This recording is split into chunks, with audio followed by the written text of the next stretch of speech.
So that's a work thing. After all this crap we just did. yeah. So tell me about your guys' AX experience. How was it? Well, yeah. So I went to LA like a week before you, right? Because obviously I had my charity event, which went pretty well. Yeah, congrats on that, by the way. Thank you. Yeah, that went well. It went great. I mean, I was like shitting myself a week before because I was like, okay, this is like real. And it's and I was just filming a bunch of stuff before and prepping, and then I did like did some other stuff as well. I can't remember what I did actually.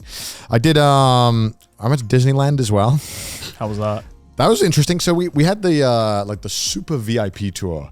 The one where you pay like a shit ton of money and you get a guy who shows you around and you get to cut every line. Right. And it was not bad.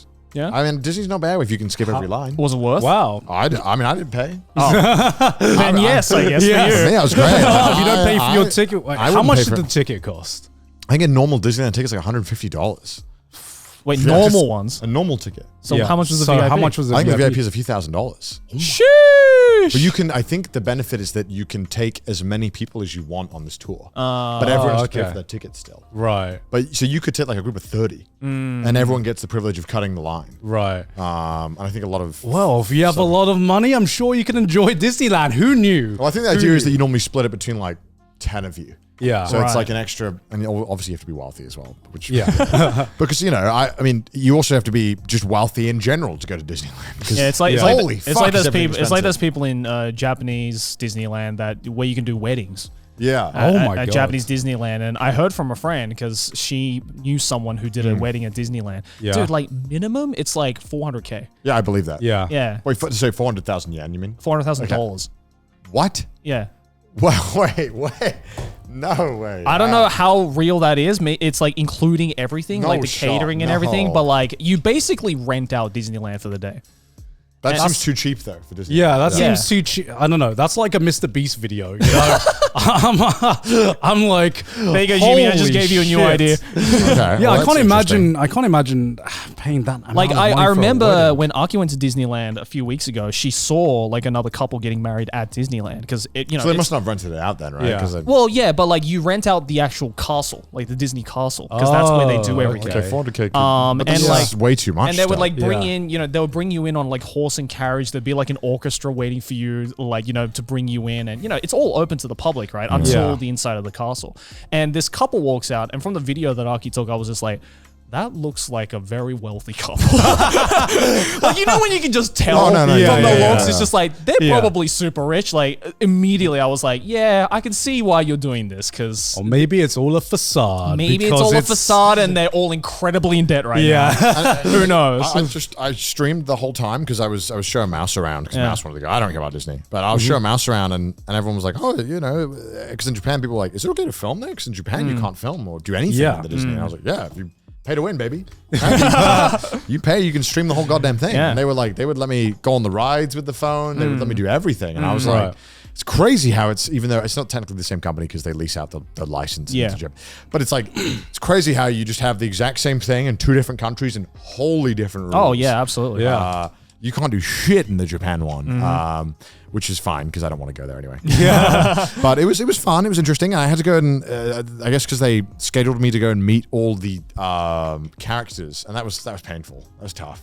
What do you mean meet all of the characters? Meet all the Wait, you weren't hyped? You weren't hyped to see Mickey? No, I didn't meet Dickie. That's the Vietnamese version in that restaurant. Yeah, Dickie Mouse. Hey, Dickie, come here. I'm a little bit of a suck, eh? I met like fucking Snow White, fucking Elsa. Actually, Iron Man was pretty cool. He's pretty hype. It's nice meeting Tony Stark. Yeah. Okay. I'm kidding. Doctor Strange. Yeah. Just awkward because I'm like, I don't give a fuck.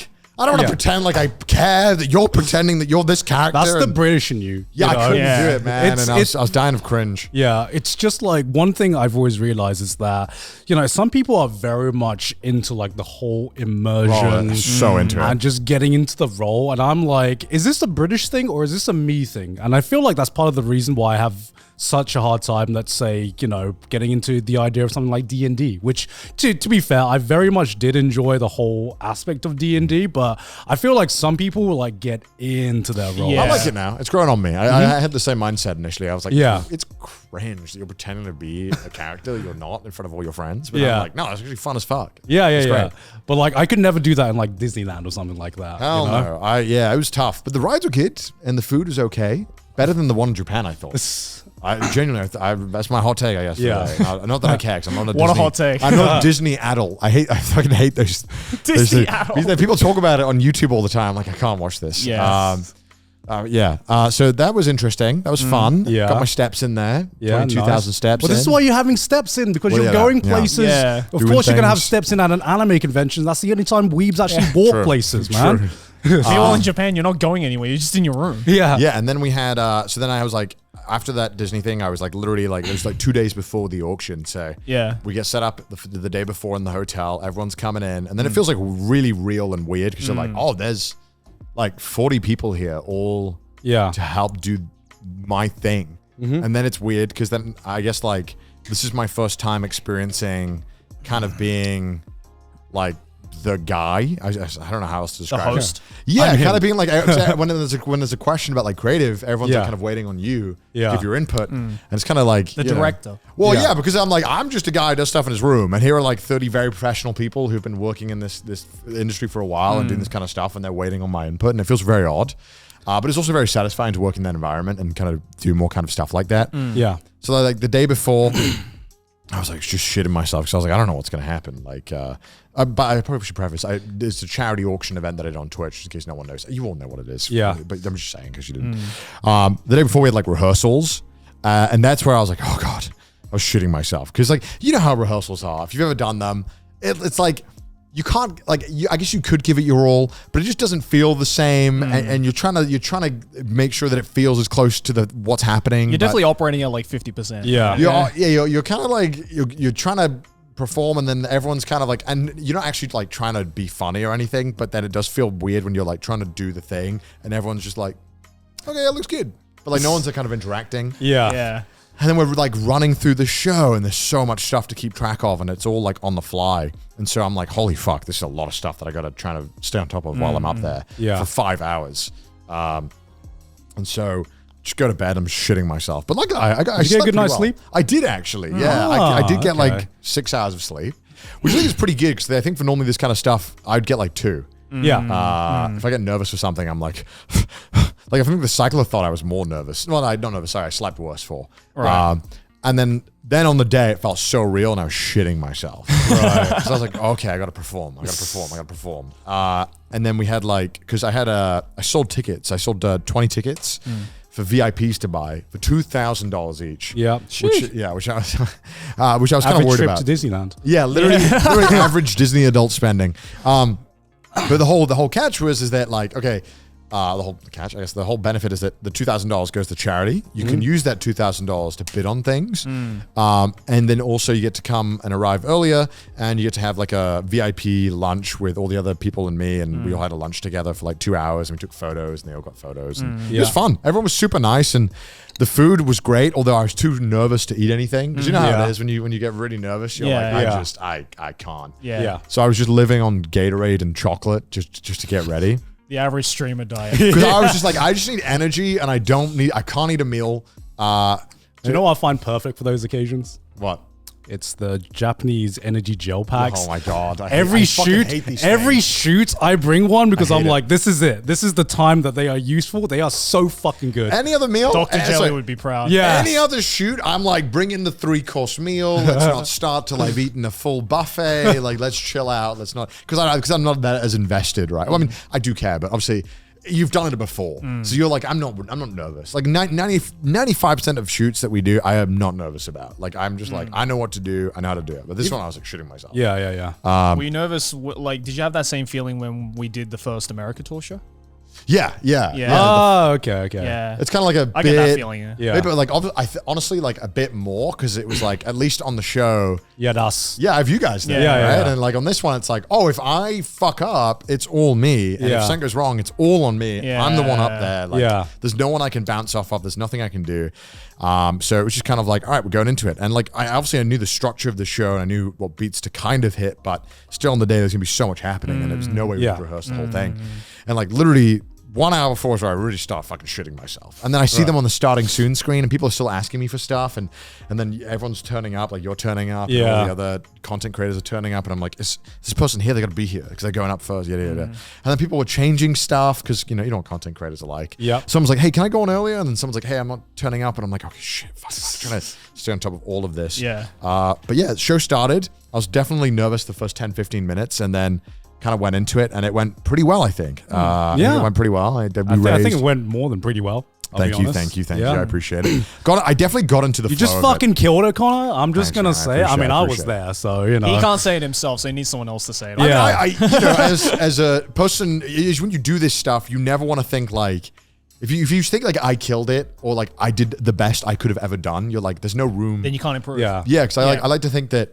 I think I did a good job, and I think with what we had and how it all went, I think I did pretty damn good. No, I think that's the best mindset to be in. But I think there's definitely ways we can improve it. I think from an audience perspective, because I was in the audience, it was just a lot of, it was genuinely just a lot of fun seeing just a live auction. This is technically the first auction I've ever been to in my life, and it's the first auction that I've ever been in as well. So I was like, before the show, like Sydney was like looking at like the list. We weren't planning on bidding at all, and then Sydney just saw like the Smosh comics. And I just I saw her eyes like open up, and like I had like a fucking sweat like coming down because I'm like, Sydney, you planning to bid on this? And she's like, yeah, I am planning to bid on this. And then I was like, okay, we're going to try going for it. We're going to try going for it. So I had an idea going in like of our general budget, which was going to be about like, I didn't know how much items were going to be sold for. I was thinking that they were going to be sold for like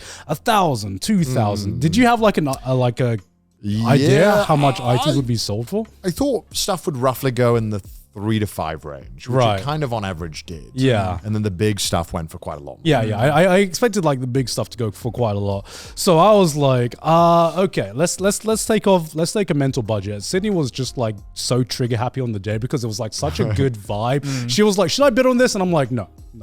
Yes, wait your time. Was great. Wait your time. And then, so the Smosh comics come up, and I like at first like she starts bidding, and we go up all the way to like 2,000 or 2,500 or something, and that's where she starts hesitating, and I'm like, all right, I got to be a good husband here. I was like, Sydney, I will pay for half of it. And so I take it, and then we start getting into a bidding war with like Carl Jacobs, I think. Carl Jacobs is behind you. Carl Jacobs is behind me, and I like start bidding, and then he starts bidding, and I remember like halfway through, I like turn around and give him like the biggest evils, like, you motherfucker, this is mine. Bombastic side-eye. This is ours, actually, Carl. This is ours, and like, and so after I feel bad because after I look back, he just stops bidding. Oh no! So we get up to like 4,000, and then we're up against like someone online. And here's the thing, I did not know if like the person online was just like kind of like trolling just to see how high the bids would get. So every time we increased the bid, they would increase it by $50. And I like the gears were just turning in my head, and I was like, I remember we get up to like $4,500. Yeah. And I was like, Sydney, just go to 5,000. Just go to just go to 5,000. Seal the deal. Yeah, let's stop this like fucking little, fucking playing around. Let's go to 5,000, and we go up to 5,000. They go like 5,000 like 100 or 5,050. I was like, all right, nah, that's it. This is it. They're so you didn't get it? Yeah, so we did not get it. I really wanted you guys to get it because I thought it'd be a really good moment. But that's how it is, right? Yeah, it's how it is. And that was one of the things in the show that like I think was kind of tough to manage because it's like we need the online bids there because they help raise more money. Yeah. And it helps people at home who maybe have fat stacks who can't be there. Yeah, exactly. Donate. But we also had it so that people could enter their max bid, because this is pretty common on auction websites. You can put your max bid. it's so it stops it from people like, you know, because sometimes it buffers or sometimes your internet cuts out or sometimes the web page doesn't load. So that's there for that. But I think next time and this is one thing that I was talking to them about right after the show. I was like, hey, I think it's super anticlimactic when like someone in the audience be like raises it by like 1,000 and everyone goes like, whoa. And then online it's like 50 more. Yeah. But obviously it's because they're trying to not scam people. But also I think doing it next time so it's more incremental so that like when it gets to 5,000, it would automatically switch that it has to go up by 200 every time. Yeah. Kind of like poker blinds, you know. Yeah, exactly. Like a blind. Yeah, exactly. Because that would make it at least so when these trickling online things come in, that at least it's not, especially if we're like, because the only times it was ever kind of like a bit hard to be the host was when there was 2 online bidders battling. Yeah. Because there was, and I was relying on the actors who are great. The actors were so fucking funny. Oh, they were great. Some of them were having like a bit too much fun. They were like. So we hired actors to represent the online bidders. Okay. And there were these 4 actors and they were so fucking funny.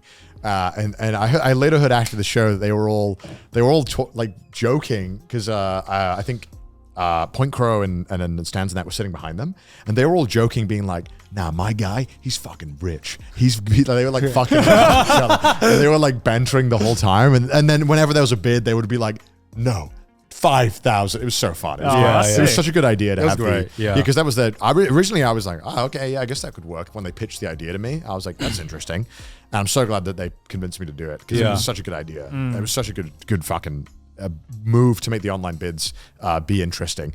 But yeah, it went really well, I think. And we had that really hype moment with that guy where the last second he bid on it, but then it fucked everything up. Yeah. So there was a moment in the show where this guy was bidding, it was like $14,000 for some Germa, some exclusive Germa like print stuff for his card game called Grotto Beasts. And there was a huge Germa fan in the audience.